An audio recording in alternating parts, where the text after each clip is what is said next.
Hey there, gang.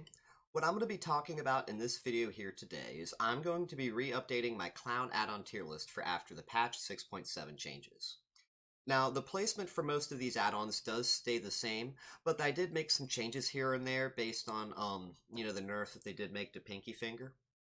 But the idea with this video here, gang, is it is going to be meant to be very similar to the last video. It's not going to be condensed. I'm going to be breaking down every add-on to as much detail as I can really just put into words. The idea is that people don't need to feel like they need to defer back to the last add-on tier list video. This should have the information that you're looking for every single add-on, and should be a more up-to-date description with respect to how strong these add-ons are by comparison to each other.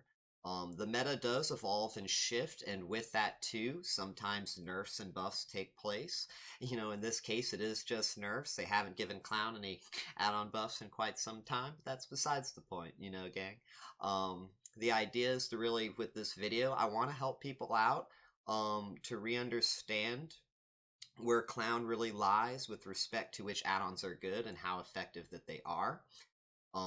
Even since the last video, I've gained a lot more experience myself, and I have a slightly different changed up perspective on some of his add-ons too. So let's get into that, okay? Just like with my last video, I think it's important to say that we need to start off looking at three critical factors that really more so define as categories, lack of a better term, of how I would delegate each add-on. I believe that each add-on really falls under a category. And starting off, let's talk about bottle economy.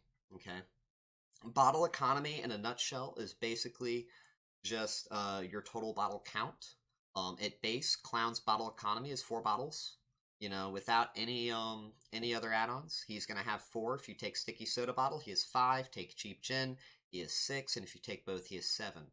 Okay, but bottle economy is very straightforward. It's just how many bottles that you have, and we'll talk more about that and what that really means when we get to the respective add-ons. But after bottle economy, next is bottle utility. Bottle utility is any type of effect that is applied to your bottles from your add-ons that doesn't directly increase or impact the intended effect of those bottles. Okay, so a really good example would be, if this is a bit less clear, would be Cigar Box, providing R reading to your yellow reading. Your invigoration. This would be Kerosene Can, applying blindness to your intoxication, and even Sulfuric Acid Vial, putting the mangled. That's another example of utility. It's not something that is inherently intended by the use of those bottles themselves in a more base kit fashion, I guess you could say. It's something extra. That's what utility is. Now, potency. Potency is the opposite. Potency is really anything that directly impacts or increases the intended effect of your power in that manner. So an example would be Flask of Bleach. This gives you extra hindered slowdown on your pink bottles. That is intended. You use your pinks to slow. This makes it do it better. So that's potency. Other 15% makes your pinks last longer. That's extra potency. You're able to slow people down more effectively in a different type of scenario by comparison to Flask of Bleach. That's potency. And on the flip side, you've got Garish Makeup Kit. That gives you extra invigoration duration. That's potency in a different type of respect. Solvent Jug, same thing to the lesser degree, potency. And the reason why I like to do this, the reason why I like to take these add-ons and break them up into different categories, is that when you are putting your builds together, you are limited to 2 add-on slots. This means that you have to pull from only 2 categories maximum. Now, you can double up in the same category. A lot of people like to go double potency, right?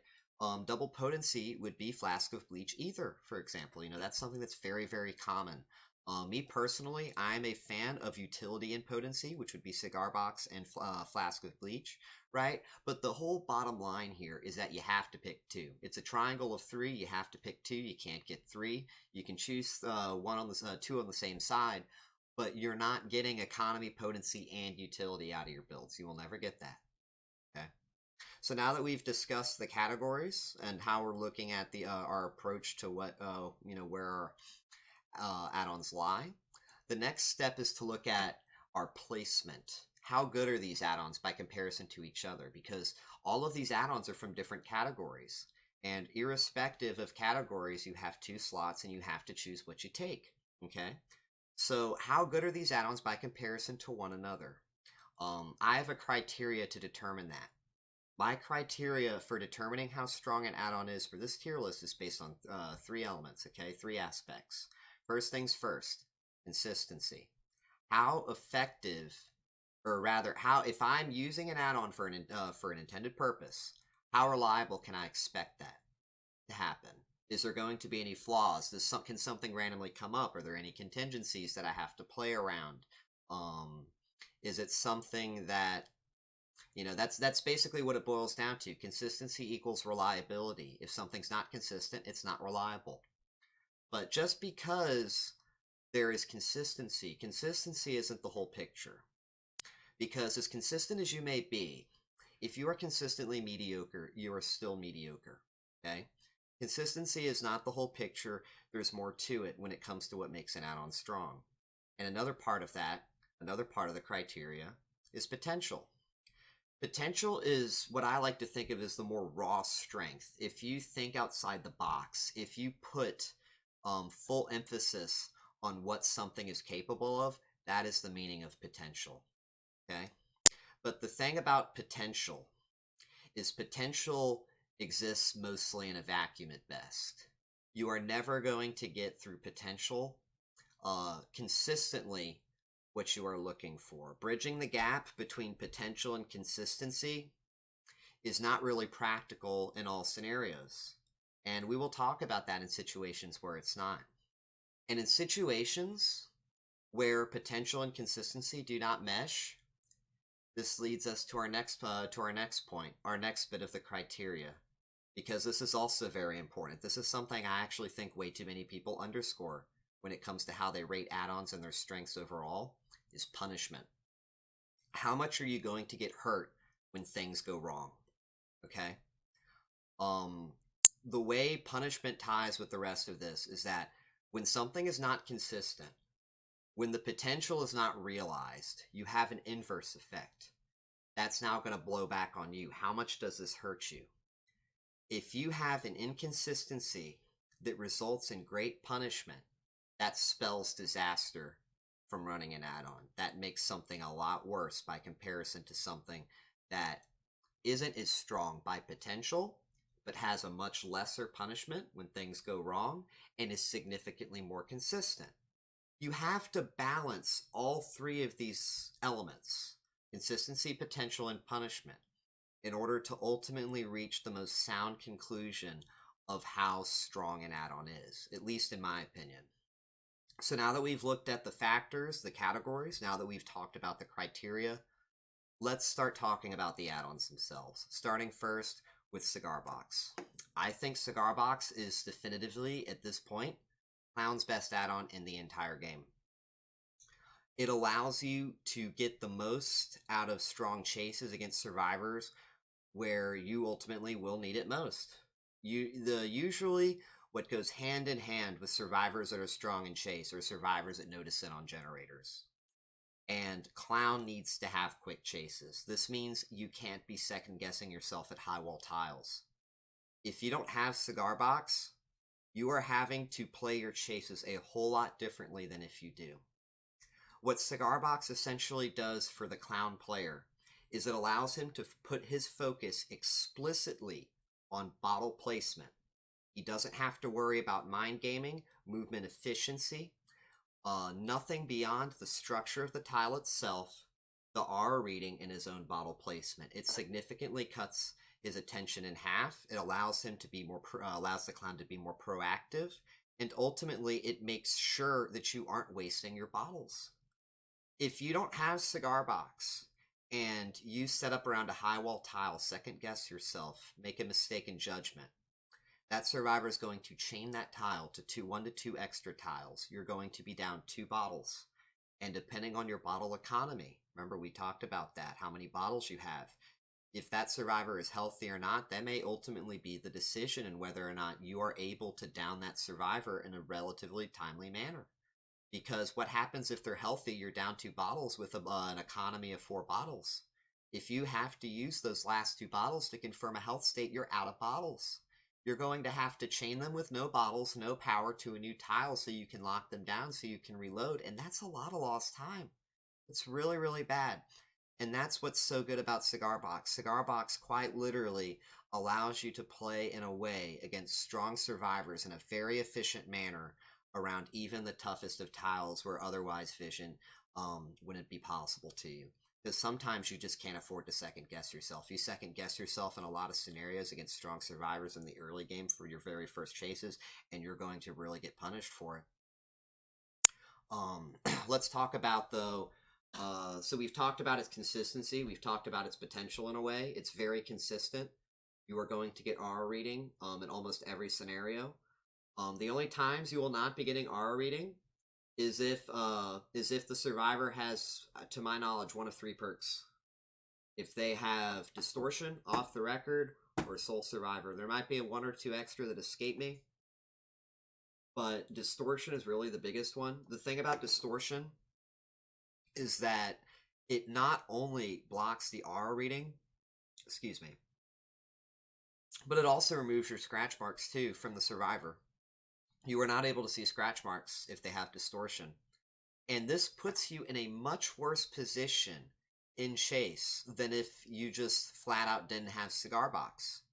Because not being able to see scratch marks and not being able to see aura reading, there's not really anything you should be able to do as Clown in that situation. You shouldn't be able to win chases in a timely manner if that's what you're dealing with.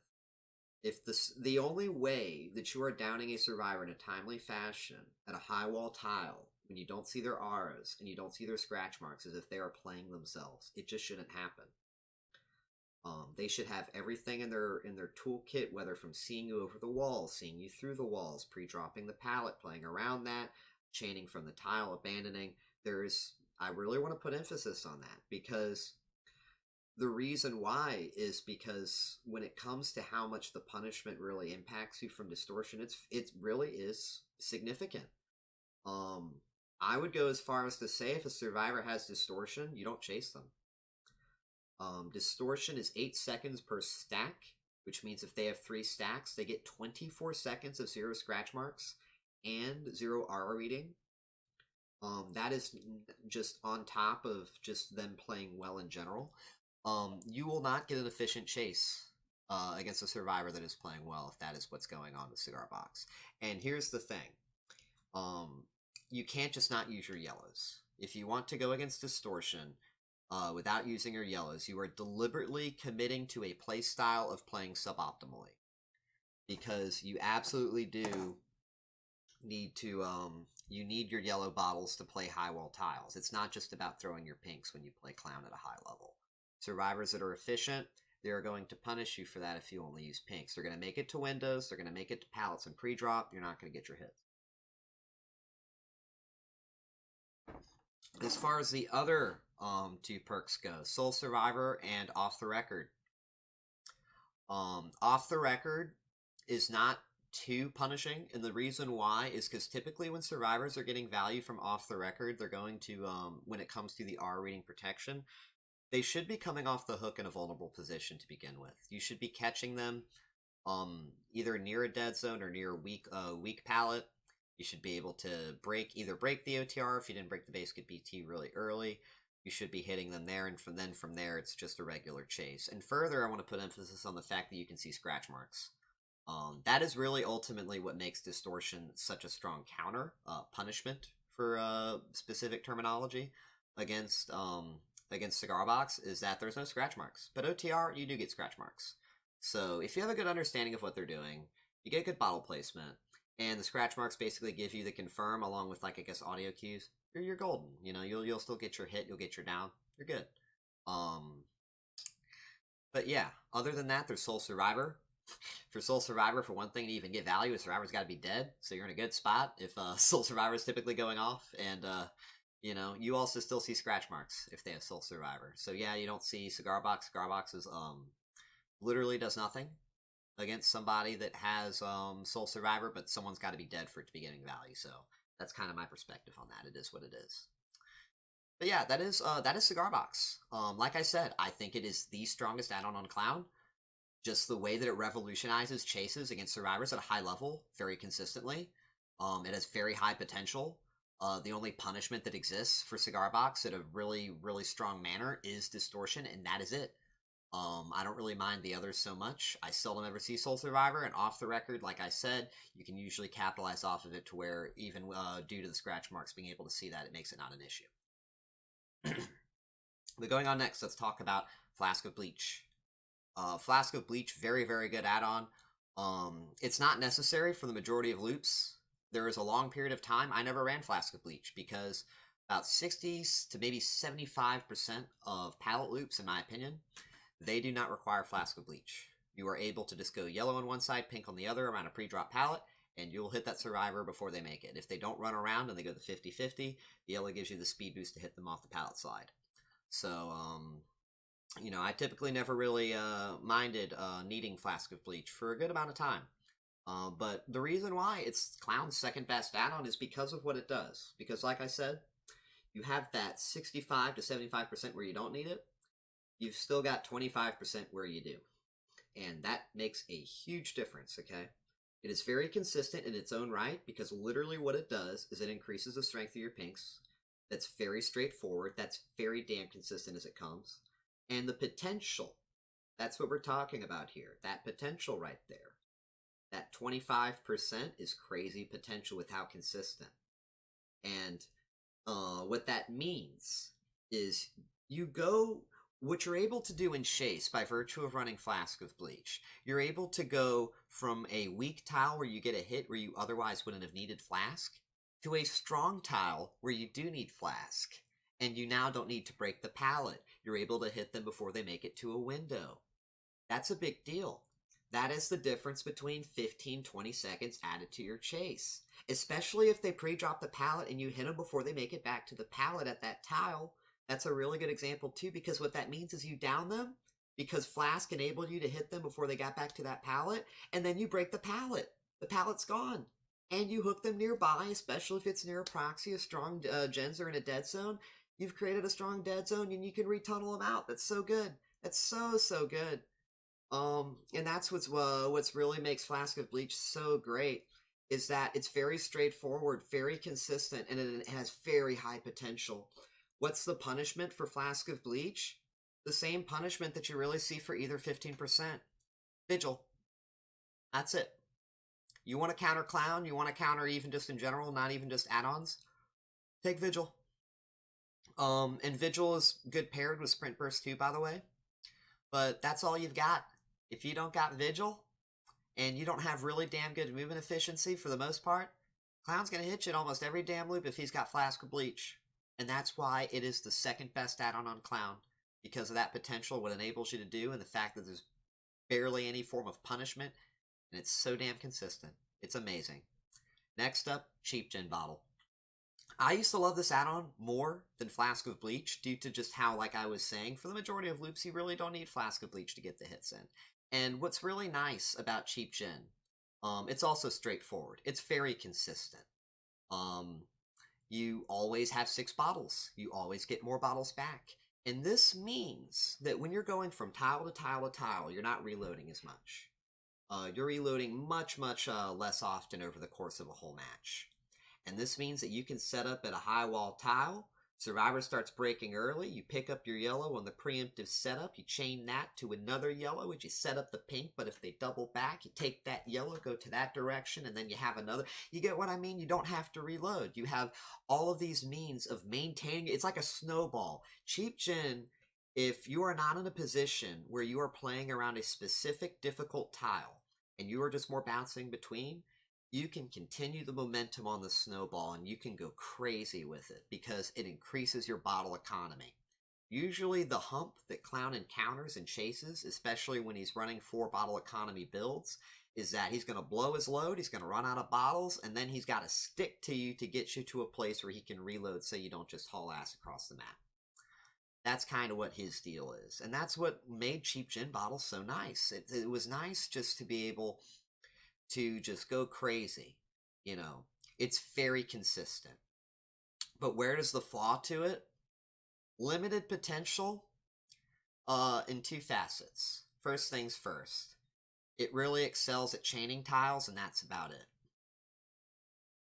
The thing about having extra bottles, and this is one of the reasons why I argued at base kit, Clown should have 1 extra bottle. In a way, Sticky Soda Bottle should be base kit with its effects still remaining the same. Because adding 1 extra bottle to Clown does not enable him to do anything specifically new than he already can. You're not going to be taking that 1 extra bottle and throwing 2 yellows or 2 pinks at the exact same palette loop with a yellow. You know what I mean? Because the thing about stacking up multiple bottles of the same color is they don't compound each other. They don't increase the effect of the slowdown. They don't increase the effect of the speed up. You're wasting bottles in essence. And due to you not being able to compound your bottles, that means that having extra bottles at these specific tiles, like I was mentioning, doesn't really matter. You know, it doesn't matter if you have 4 or 6 bottles if you only need 2 or 3, right? What now matters at that point is how strong are your 2 or 3 bottles. That's where potency and utility come more into play over economy, right? Again, why I put emphasis on the triangle is it helps us look at things like this, you know? So yeah, to really sum it back up, very consistent add-on when it comes to cheap gin. Potential, pretty limited because it's only really good at chaining tiles. It doesn't help you with specific tiles. And punishment-wise, you may have to kick more pallets. You may have problems at specific tiles, you know? It doesn't really help you there. So it really might be a little bit more map dependent too. You could kind of say, I don't really like to frame it that way. I like to look at things on a tile by tile basis. But that's cheap gin. And that is also the end of the S tier add-ons. I don't think any other add-on is of that caliber that would qualify for S tier. We're going to now start with the A tier add-ons. And first things first, one that probably surprises a lot of people is Pinkie Finger. I do not think Pinkie Finger, after these changes, is an S tier caliber add-on. My thoughts on Pinkie Finger is this. First things first, it's not consistent. They really hurt its consistency, and they really hurt its potential. Because what they did is they made it harder, for one thing, to execute the highest level combos, which is where you put a yellow on one side of a pre-drop palette, you put a pink on the other side of the pre-drop palette, you get a direct hit with the pink bottle as they're going through that other pink around the palette, and then you down them with the M1 before they make it to the pre-drop palette. It's very convoluted. I've got a breakdown compilation of it on my in my guide. It was very difficult to perform even before the nerfs, but what the nerfs basically do when it comes to that level of potential is they've made it too impractical to bother with. They've hit both the potential and the consistency of Pinkie Finger simultaneously. Because if you were to attempt that same style of play, and for one thing, we are talking about you having cheap gin bottle and Pinkie Finger to begin with. You have to run these two for just even to begin with now. We'll talk about that in just a sec. But if you look at that specific style of play I just mentioned, you cannot make a mistake with any bottle. Okay? You have to make sure you place the yellow perfectly. The pink has to be placed on the other side perfectly. And then that bottle, that third one, you can't miss. If you miss, foobar, gone. That is really bad. That is not consistent because, gang, you know, I really don't like this idea, personally, in an intellectual manner. I really don't like this idea of framing the strength of an add-on on the premise that you don't make a mistake. Mistakes are going to happen, and that's why I have my criteria based the way that I do. I go consistency, potential, punishment, with add-ons like Pinkie Finger being the prime example why. Because it's not consistent in my opinion. I don't think Pinkie Finger is consistent. I think you're going to have plenty of matches where survivors that are good, and they know how to play around Pinkie Finger, which, to clarify what that is, that means they hear your terror radius and they start pre-running, especially with their Vigil Sprint Bursts in the new meta. That's where they know they just pre-drop all the strong pallets. They run to the strong pallets. They run to the strong windows. You aren't just going to be, if you're going against survivors that are on their A game, they're not just going to let you walk up to them, hit them with the pink in a dead zone, and then you M1 them. It's just not reasonable to expect that to happen, you know? And you, even if you were to catch them out in a dead zone, sometimes because, you know, the pink bottle is the slowest moving projectile in the game, you know, and it's the way it kind of comes out is very telegraphed. You might miss. So what happens when you miss? You know, that's really important, I think, to take into account. That's consistency. It's not 100% consistent. It's actually fairly inconsistent, like I said, in my opinion. And the punishment is very, very severe. Punishment. What happens when you miss? Survivors count to 3. If good survivors are going to be counting your bottles now, they know you've only got 3. They're going to go 1, 2, 3. And when they hear that, what are they going to do? They're going to leave. They're going to straight up just go to another tile. They don't even need to look behind them when they do. Why? Because what are you going to do? Are you going to reload or are you going to hit them? If you hit them, Pinkie Finger doesn't matter. Are you going to play conventional now? You're playing conventional now with a maximum of 3 bottles. You are in a worse spot now to play conventionally. You also don't have Cigar Box for utility for those high wall tiles. You don't have Flask of Bleach for those really tough and specific tiles. You're playing with 3 bottles with an essentially base kit, 0 add-on kit for conventional play. You are in a very damn bad spot to get that second health state if you end up defaulting to that. So basically, what Pinkie Finger forces you to do, you have to put, for one thing, you do have to run cheap gen bottle, but all of your eggs are now in one basket. You have to fully send and commit to getting those direct bottle hits, because if you go for the regular M1 and you're going against good players and you don't have the easiest map in the game, you know, something like, let's say, maybe Midwich or Dead Dog, you're in for a rough show, you know? The punishment is just too severe. You're going to miss all your bottles. Like I said, they're going to count to 3 and they're going to hold W. Potential. Let's talk about the potential. Let's assume that here's what I think ultimately defines good potential from Pinkie Finger. What does good value look like? You need to, on average, without just not even throwing bottles, right? Because survivors are just taking you for a ride to pallet, you need to hit a survivor within your first 3 bottles. That's what I think. If it takes you more than 3 bottles in order to get a direct hit instant down, after 3 bottles, you are now looking at your chase being equal to conventional style play. This is something I've kind of looked at a bit through my own experience, at least, because I just more keep track of me missing the bottles. I'll count the reload, and I kind of mentally calculate that with my own conventional gameplay. After about 3 bottles missed in 1 reload session, you are about equal to conventional style play, because a lot of times what it is you are just catching these survivors out, you miss your bottles, and now you have to reload. It's kind of comically interesting. I will say that. Being in a position as Clown, where you can just straight up hit a survivor, but you are going for these direct bottle hits to just down them instantly, and then you miss, and you're just kind of left with your hands up, right? It's very, very strange, and ultimately overrated, honestly. That's why it's not consistent. When you miss your bottles like that, after 3 bottles, you are about the same chase time as someone playing conventionally. Now, what happens if you have to do 2 reloads, gang? This is a big, big deal, by the way, about Pinkie Finger. What happens if you need 2 reloads? Let's assume you go 3 bottles, you miss, you reload, you chase that survivor, right? You can finally catch them out again. You miss another 3. Your chase is officially taking more time than if you just did not take Pinkie Finger and you just played normally. You are now taking longer in chase to get your hooks. And at that point, your potential goes from this, right? The idea that you're going to get these quick early downs, you're going to down a survivor, and then you're going to do crazy shit. You go from this to this. Because you're going to lose 2 to 3 gens by the time you get that hook in, because it's taking too long, especially in the early game. You're going to have to hook that survivor. You're going to be camping.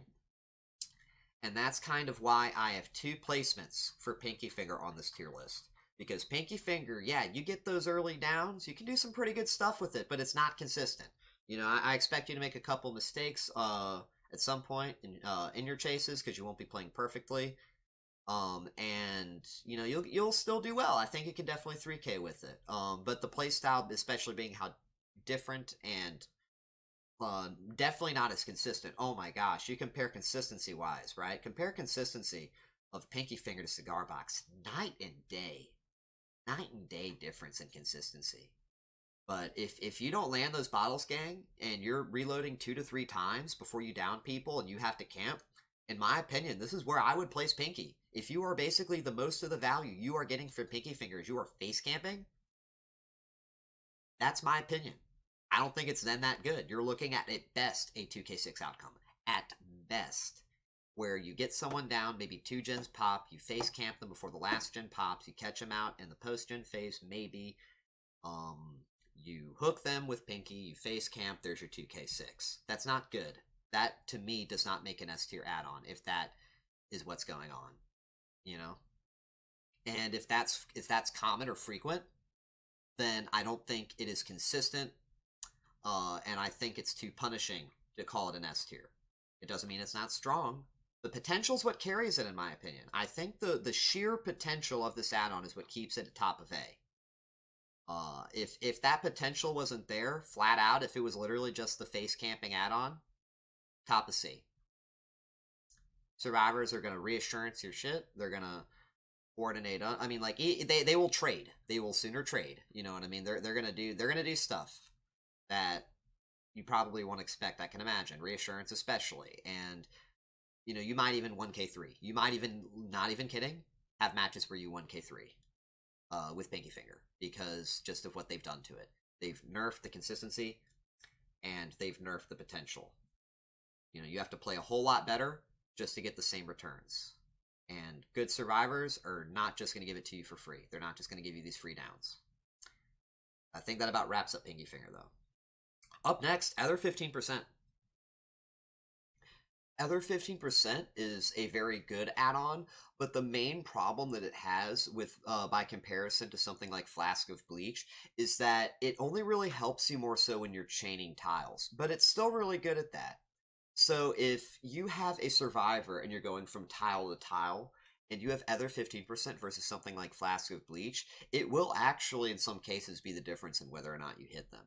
Because the difference between what Flask of Bleach does versus Other 15% is that by virtue of the extra duration and how it maths out, you slow a survivor down for overall more distance per bottle. Now, we're not talking about over the 2.5 seconds of the base, we're talking about 3.5 seconds of 15% slowdown versus 2.5 seconds of 19%. You will get overall more slowdown from Other 15%. But it's not even just so much that. Because it does leave the intoxication debuff for longer, that means survivors are forced to do medium vaults instead of fast vaults. And this type of interaction with Other 15% versus Flask of Bleach is the difference between you getting hits. So it's not bad. It's a very good add-on. And if you are playing Clown, almost explicitly based on a conventional style of play, which means you're not using Pinkie Finger, I think it's very fair to say that Other 15% is at the pseudo top of A. It is a good add-on. It does a lot. I'd say it does more by comparison to Makeup Kit, which we will get to when we cross that. But the reason why I think Other 15% is not an S tier add-on, and the reason why it's not above Flask of Bleach, is just the consistency. There's the consistency and somewhat the potential too, I'll even say that. Other 15%, like I said, mostly helps you when you're going between tiles, but what Flask of Bleach does is Flask of Bleach helps you when you need it at the tough and specific ones, and you are mostly going to have that issue. Flask of Bleach is the difference in whether or not, like I said, you hit someone when you otherwise wouldn't. Other 15 won't make that difference. If you are at a tough tile with Other 15%, it's not that the survivor loses the intoxication in time as to why you don't hit them before they make it back to the pallet. 2.5 seconds is usually long enough, and you can engineer it through better movement efficiency, and it's the 19% total that has that impact. Other 15% will ultimately make that difference. And so that's kind of why it's not S tier. it has good potential. It can really, like I said, help you chaining tiles, and I think it'll do it better than Makeup Kit. But when ultimately what extends a chase longer is, a survivor sticking to a tile because they desperately need to. It's a very tough tile, and you don't hit them before they make it to either a window or a pallet. That is more game-changing when it comes to consistency and potential. And further, another thing too, because these are both potency add-ons we're talking about when we compare Ether 15% to Flask of Bleach, the punishment is very similar when things go wrong. So taking into account when things go wrong in order to understand the punishment becomes more prevalent. If you have more circumstances, when we're talking about, like I said, very tough individual tiles, where Ether 15% means that the survivor still makes it back to the pallet, that means that the punishment is more prevalent because they are both potency add-ons. It's not like one is, for example, an economy add-on where you can just supplement with the different bottle placement. Having a mistake is very similar in punishment, especially when you consider that survivors could also have vigil. Ether 15%, like I was saying earlier, is countered in the very same way that Flask of Bleach is. If a survivor has vigil, they will be reducing the duration significantly. I think it's about 1.2 seconds if I had to gander. After Ether 15%, they take it from 3.5 seconds down to about 2.3 seconds just from a single perk slot. Don't entirely quote me on that, but ultimately that is a big deal. You are essentially, if it adds 1 second, if Ether adds 1 second, and Vigil takes off 1.2, that means Vigil completely undoes the whole add-on slot. So that is kind of the whole reason as to why I would keep Ether 15 at the top of A. I wouldn't keep it at S, and I'd keep it below Flask. It's fairly, it's got some consistency with chaining, more consistency than something like Makeup Kit. The potential isn't as high, but it's still similarly as punishing with Flask. So given that Flask has better potential, Flask has better consistency, Flask is better, that's why Flask is S, that's why Ether's at A. Next is Garish Makeup Kit. Garish Makeup Kit, very similar to Ether, it's a tile chaining add-on, and that's because you don't need more than 5 seconds at one specific tile.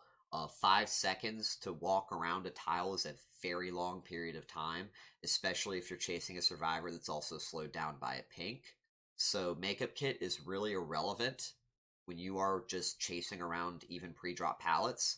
The only time Makeup Kit should ever really be getting you value is walking, if you're literally chasing a survivor between. It gives you some movement efficiency in that regard, but still inferior to Ether 15%. And the reason why it's inferior is because Garish Makeup Kit does not force survivors to do medium vaults. It only makes you lunge a bit farther.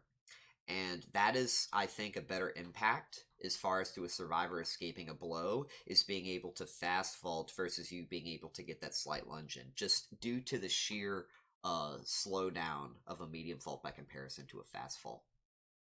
So not entirely a whole lot to say. I mean, it's got some consistency. It's got less consistency, in my opinion, than Ether 15%. It's got less potential because there's no forced medium vaults.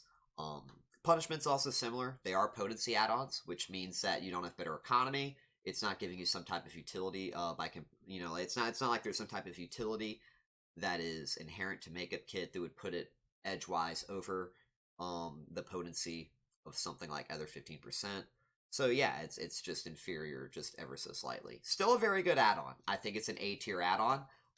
That 2 seconds is significant. Having 7 seconds of invigoration, it especially synergizes with every other add-on, even something like, Flask. If you run Garish Makeup Kit Flask, you will chain tiles fairly well.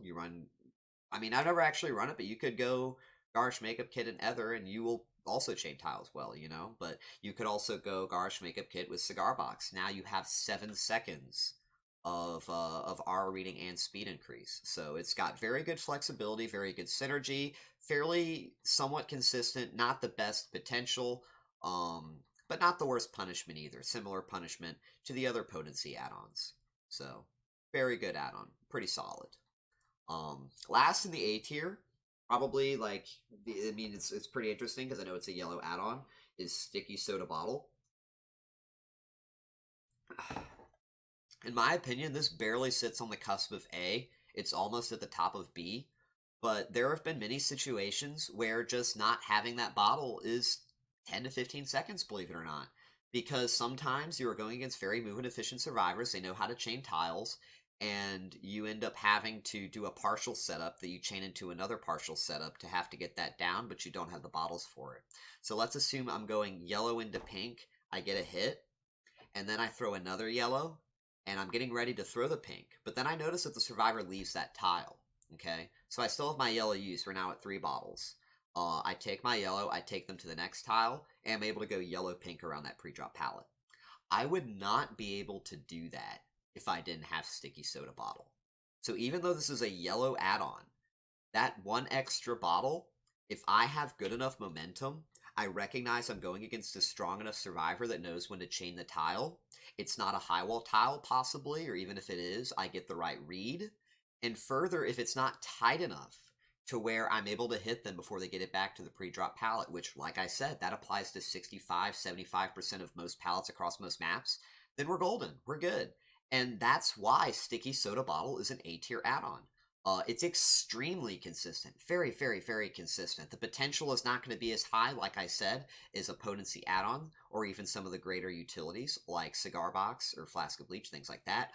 But, the punishment isn't too severe because that's one of the really nice things about economy add-ons is they are just overall they are the emphasis of consistency.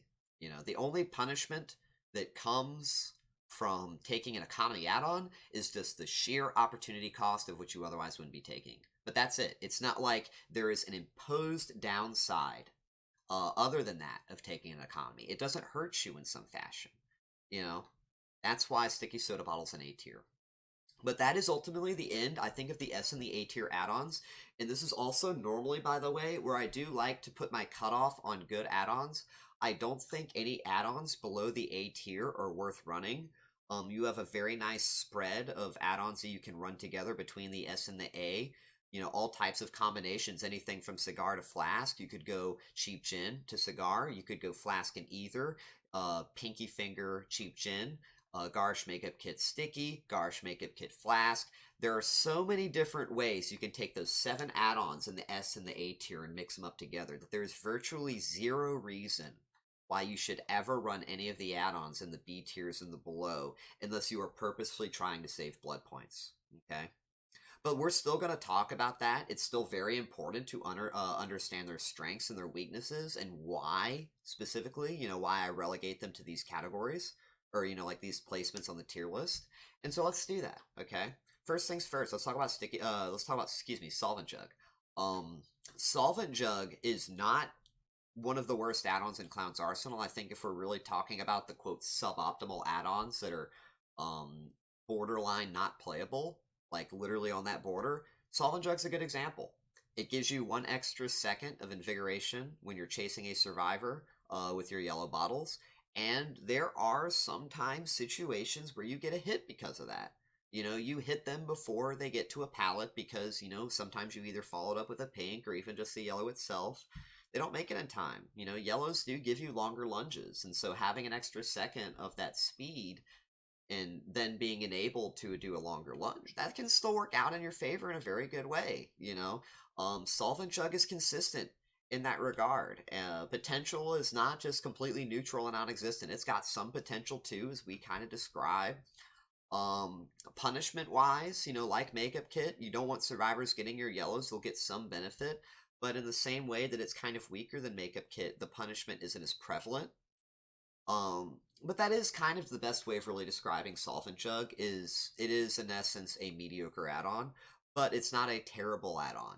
Like I said, if I was running anything from B or below, Solvent Jug is one of the first I would consider. It is definitely not the worst. After Solvent Jug would be Tattoo's Middle Finger, which is Clown's other eerie add-on. I'm not a very big fan of this add-on. It's really hard to really, I don't know, the problem with Middle Finger, in my opinion, is that typically, and what makes Cigar Box so powerful, because a lot of people somewhat compare these two add-ons because they're both R-reading add-ons that Clown can run. The problem with Middle Finger is that usually the yellow bottle always comes first before your pinks and your setups. Okay? Yellows always come first.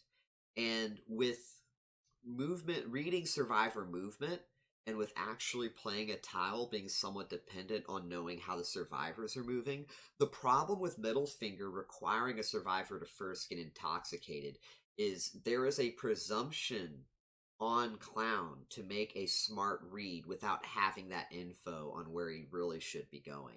And that's what makes Middle Finger so much inferior. Because literally, here's what you're going to be doing at a high wall tile.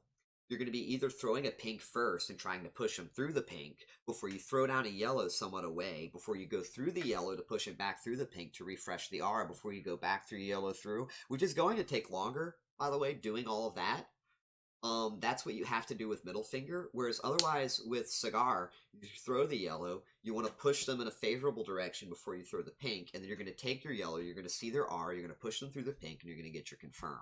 That's why Cigar Box is just so much better than Middle Finger, and that's ultimately one of the problems when it comes to Middle Finger and getting value by comparison. The tempo is a lot slower, it's harder to play around high momentum and then translating high momentum into a setup where you get value from Middle Finger, and that's ultimately why I rank it as fairly mediocre and why I typically wouldn't really run it. One kind of nice thing about it, it does synergize with Lethal Pursuer, to my understanding.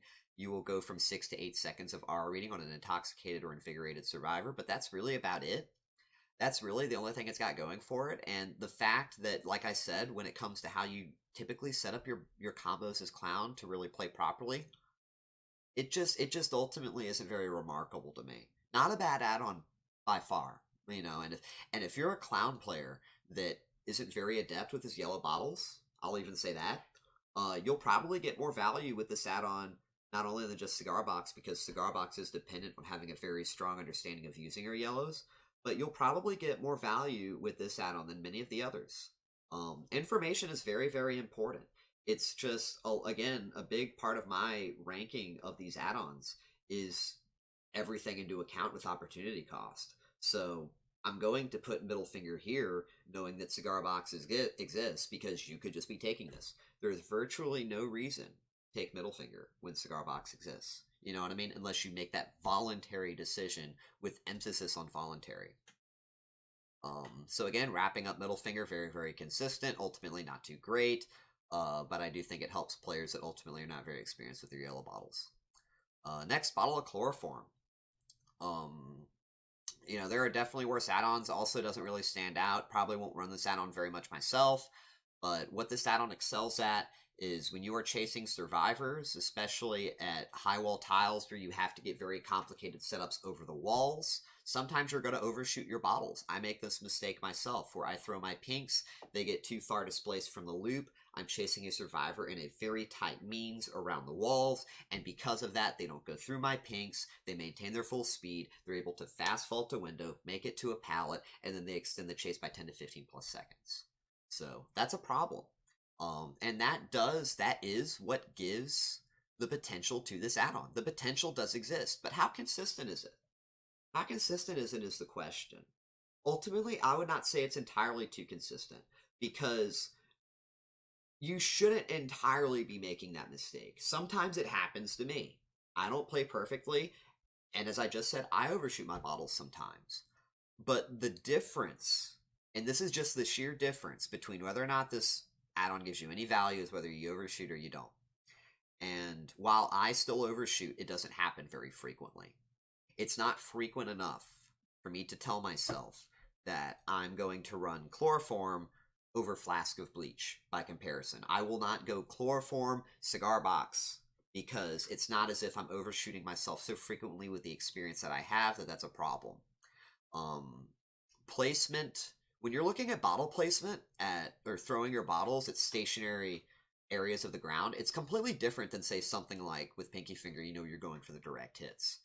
It really is a lot easier to, as you get more experience, to where you're not really having that issue with overshooting your pinks as much. So that's why, like I said, you know, not a bad add-on. I would put it at B. No reason to not run it over the others, but I mean, definitely a much safer bet. It's going to take situations where you overshoot, and you don't need Flask, and you're not running Flask. It's the 65-75% of the loops where you don't need Flask. You get the hit even though you overshoot. It's good for that reason, you know? Smelly Inner Souls. This add-on is not bad either. You know, anything in the B tier is decent. I know I said that for like the last few, but just to really clarify, these add-ons are decent. Different league to the A's and the S's, but you can run them. What Smelly Inner Souls does for you is that Clown is at his weakest when he has to reload. Because when Clown doesn't have any bottles, he can't exert any form of pressure in any fashion when it comes to chases. Clown without bottles is Trapper without traps. I want to really, really emphasize that. Clown without bottles is Trapper without traps. Clown has to create situations when he doesn't have bottles currently, where he can keep survivors in an area so he can get his bottles back, and then capitalize off of that, play around it. When he isn't able to do that, chases become longer just by virtue of what Clown has to do to get his pressure back, okay? And what Smelly Inner Souls does in these situations is it creates some situations where survivors cannot abandon the tile while you're reloading. Usually what some survivors will do, they will wait till you reload, and then they will leave a pallet loop. They will go to another tile. And as the Clown, you need to decide for yourself, do you cancel the reload so you can make sure you're close enough so they can't leave from that tile if you reload again, type of thing?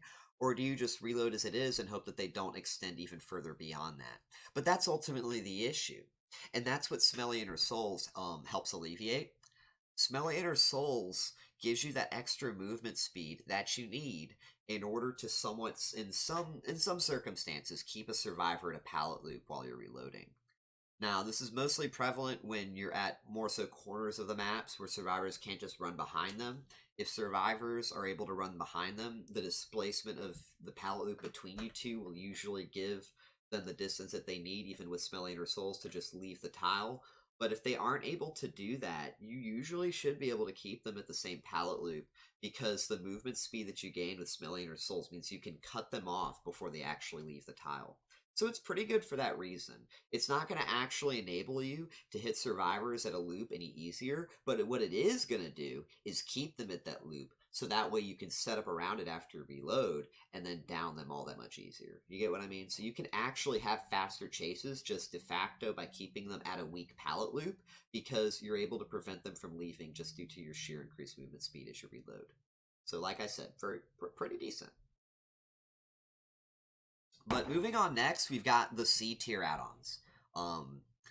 And just to real quick clarify, the B's are decent, the A's and the S are amazing, the C's are not good at all. I would not ever recommend running the C or the D tiers. These are add-ons that you are somewhat throwing if you run. Sulfuric acid vial might be a little bit of a different, just because it has some very, very slight synergies, but even then it is not very great, and we'll talk about that. But just real quick before we get to Sulfuric Acid Vial, I do want to real quick mention when it comes to Pinkie Finger, this is kind of my placement, just as a real quick reminder. If you are just mostly face camping, I do not think Pinkie Finger is good if you are not getting a good amount of, like a decent amount of chases in, where you're getting those direct hit instant downs. You know, and you can defer back to earlier in the video what I said about Pinkie Finger, but that's where this placement, just to real quick, summarize why this is here. This assumes you are just almost most of your game you're face camping with it. It's not very good for that reason. But let's move on, because we've already talked about that enough. Let's talk about Sulfuric Acid Vial. Sulfuric Acid Vial would have a lot more potential if it also applied Hemorrhage. It's very consistent. It is going to, every time, you don't even have to hit a survivor, by the way. If that survivor is injured and you hit them with a pink, that's all you need to apply the mangled effect, okay? You can literally just see an injured survivor working on a gen, hit him with a pink, and leave. You don't even have to initiate chase. That survivor's mangled. But the problem with it is it doesn't apply Hemorrhage, and this is really just what holds it back so much. The problem with not having Hemorrhage is that so many healing perks counter it. Just any type of healing sticks. So, like, for example, Resurgence, Solidarity. If you don't have hemorrhage, when those perks trigger, that healing sticks unless you take another health state out of that survivor. If you had hemorrhage and solidarity or resurgence would trigger, they would get that progress, and then unless they commit to that progress, it's gonna go away. Let's assume you're chasing a survivor with a med kit, especially if you're like tunneling, right? You don't break the base kit BT, especially. They start healing before you get back. They pre-run now that they see you. They get to a strong tile. They pre-drop the pallet. They start healing. If you don't have hemorrhage in that situation, every bit of healing progress that the survivor gets from their medkit is going to stick. And that means you are on a hard time limit to down that survivor. If you don't down that survivor before they complete the total amount of progress that they need for that health state, you've added 15, 20 plus seconds to your chase time when you're tunneling. And that's not good. And that is something that hemorrhage would prevent. Because if you had hemorrhage in that situation and you were chasing a survivor in the exact same circumstance that I described, the moment you force them to where they have to stop healing, all of that progress is lost. You get all that time back. You become extremely more efficient in chase. You don't have to worry so much about being hasty. You just have to worry about playing smart. Okay? And that's why this add-on is so low. This add-on is very hampered in its potential due to the fact that it only applies mangle and not hemorrhage as well. It's very consistent, but as I've talked about earlier, I would say it is the definition of consistently mediocre. Not very great, not too good. Another add-on, which is also very similar in that way, would be Kerosene Can. Kerosene Can, oh man. I think the main problem with Kerosene Can is just how short the duration on the debuff is. 30 seconds is not long at all. The only real situations where you are going to be getting value from Kerosene Can is when you're chasing a survivor. If you apply Intoxication with Kerosene Can and then break chase, that blindness is going to be, it is going to expire very shortly after the chase ends. 30 seconds is like, it's not too long, but it's also pretty short. And what exactly does blindness do when you think about it? Prevents maybe any generator R's, probably more prevalent. It will block bond, it will block windows of opportunity. But if the survivors don't have those perks, I mean, it also, I guess, blocks things like Kindred. But if survivors don't have those perks, or, you know, let's say that you just never applied the blindness, because the thing about applying the blindness too, by the way, is Cloud has to come close to the survivors in order to get value from Kerosene Can. Then the add-on's basically useless. You know, I don't think you're ever going to have situations, more than 1 in a million chances, where you are applying the blindness from Kerosene Can in a manner where it gets value beyond windows of opportunity or bond. You know, you're not going to be getting Kindred value because it's going to expire shortly after you break chase. You have to get into chase to get value to begin with, because Cloud's low mobility, gang. What makes this add-on so terrible with its short duration is Cloud has low mobility. He has to commit a lot to get value from something that's so poor. So that's what makes it so bad. Consistency, it's very consistent in that it applies the blindness every time. Potential, very, very, very low, because you don't really ever know how much value you're getting from it. You don't know if a survivor has windows opportunity. You don't know if they have bond, and you don't really know how much it's helping you in that regard. It's only in hindsight where you can kind of maybe guess to yourself if it even helped you. That's why it's not very good. That's why I keep it in the C's. Next is Thick Cork Stopper. Thick Cork Stopper is okay. I don't really think it's that great.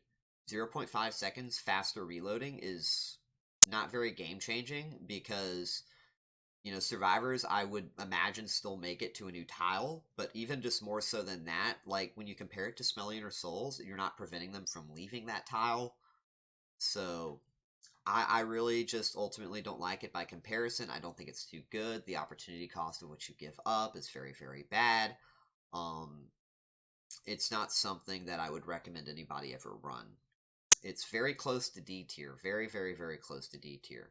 The only reason it's not is that you can engineer some very rare hits in with it. Depending on the map you go to, how far away the second tile is. So it is very minimal potential, enough to put it at the bottom of C. Same with Starlight Feather. You know, sometimes you're mind gaming survivors at high tiles, and you throw a bottle, but you are both near a window or a pallet, and the recovery time is just so long that you don't hit them before they slide or vault. That's where Starlight Feather helps you. But that's it. That's literally all it does. You know, it's not good for that reason. It only helps you when you are literally about to throw a bottle, when you are right next to an obstacle, a window, or a pallet, and that's it. If you are never in those situations, Starlight Feather does nothing. So, really, really not a big fan. There might be some potential with some very, very, very high momentum bottle combo setups, but the opportunity cost, I think, doesn't make it worth it, and I've never found myself in a position where I felt like my momentum was not high enough, where I needed Starlight Feather. It has absolutely never crossed my mind. Even though the faster cooldown would mean you could set up faster, it has never crossed my mind. And that's the end of the C's. The D tier add-ons are mostly memes. They're not good, just like the C's, but they are mostly memes. Let's talk about them. First things first, VHS. This add-on, believe it or not, some people might think this is one of his worst add-ons, like at the actual bottom, but I disagree. I think the value from VHS comes from high momentum. When you are playing against survivors that don't know that you have it and are simultaneously confused on what it is that you're doing in chase with throwing multiple bottles. People that have watched me, I set up my bottles very, very quickly. So not only do I set up my bottles quickly, imagine if the colors were swapped and how more harder that would be for a survivor in the moment. I've played around with this add-on a bit, and I will say some things that have happened, with this add-on. I have had survivors deliberately run into my yellow slowdown bottles with VHS because I'm doing all this like shit setting up my bottles, and they assume it's going to speed them up. They just see me moving here, that means they see me moving there, they see a bottle here, they see a bottle there, and they're like, what the hell do I do? Where do I go? Yellow speeds you up, right? Yeah, yellow speeds you up. I'm going to run through the yellow bottle. They run through the yellow, they get slowed down, I capitalize off of it. So it actually can be good in those situations, but what really holds this one back, it's not very consistent add-on. The potential is like very slightly there, but the punishment is very high with VHS. All a survivor has to do is say he's got VHS. If they call it out and they don't lose their cool, they are focused enough, VHS does literally nothing. It's a wasted add-on slot. It's cosmetic flair and for fun, and that's it. It's basically, in a sense, kind of like Confetti Bottle. But the sheer fact that you can get some survivors who mind game themselves with high enough momentum when you're setting your bottles properly, I think that's enough to put it at the top of D. Okay? Top of D at least. Behind it is the Gray Feather. There's really not a whole lot to say about this, and I don't want to delve obviously too much into it, because yeah, Gray Feather is just like Yellow Feather. It helps you get those hits in when you're chasing survivors. At windows, when you're throwing a bottle right before they vault, doesn't do it as well as the yellow, but ultimately, shouldn't be having those situations pop up very frequently, so it's not consistent. Potential is not very great. Punishment through opportunity cost is obviously very extreme, because you'd be taking literally anything else, so not a good add-on. Padded leather gloves. This add-on, believe it or not, I think it's almost fair to say tied with Confetti Bottle, because this can actually make playing Clown conventionally harder. The problem with padded leather gloves is that a lot of the high wall towel combo setups with the yellows and the pinks, they require you to do an arc shot where you throw your pink over the walls to the other side of the loop. And what padded leather gloves does is it gives you this straight curve. You're throwing your bottles more directly forward.